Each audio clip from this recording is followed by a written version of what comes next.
السلام علیکم۔ آج 12 اگست 1947 بروز منگل ہے۔ اب آپ جانیں گے نزدیک تر آتی آزادی کے حوالے سے سرگرمیوں کا احوال۔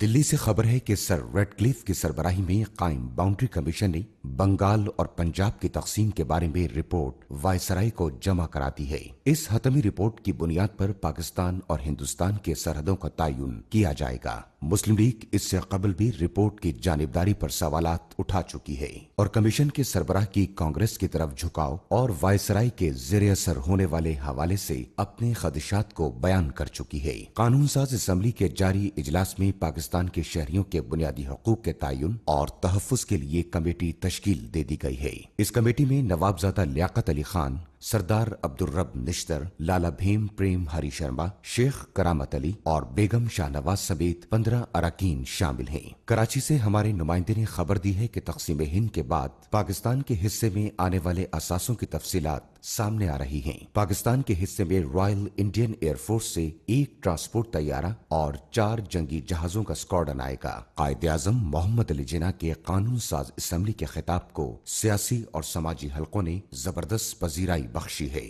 بالخصوص غیر مسلم شہریوں کے یکساں حقوق اور مذہبی آزادی کے بیان کو سراہا جا رہا ہے۔ ان حلقوں کا کہنا ہے کہ بر صغیر میں فرقہ وارانہ تشدد اور کشیدگی کے ماحول میں قائد اعظم کا 2 ٹوک بیان نوزائیدہ مملکت کی سمت اور پہچان کو واضح کر رہا ہے۔ ایک اسلامی فلاحی مملکت کا صحیح معنوں میں تصور اور عملی اظہار قائد اعظم کے ان اقوال میں پوشیدہ ہے۔ گزشتہ روز گرداسپور کے علاقے ساہیوال میں بلوائیوں نے حملہ کر کے 17 افراد کو قتل کر دیا ہے۔ ہندوؤں کے مظالم اور تنگ نظری کی وجہ سے ہندوستان کے مختلف علاقوں سے ہجرت کرنے والے مسلمانوں کی تعداد میں روز بروز اضافہ ہو رہا ہے۔ لاہور پہنچنے والے مہاجرین کے لیے راشن اور رہائش کے انتظامات مسلم نیشنل گارڈز نے سنبھال لیے ہیں۔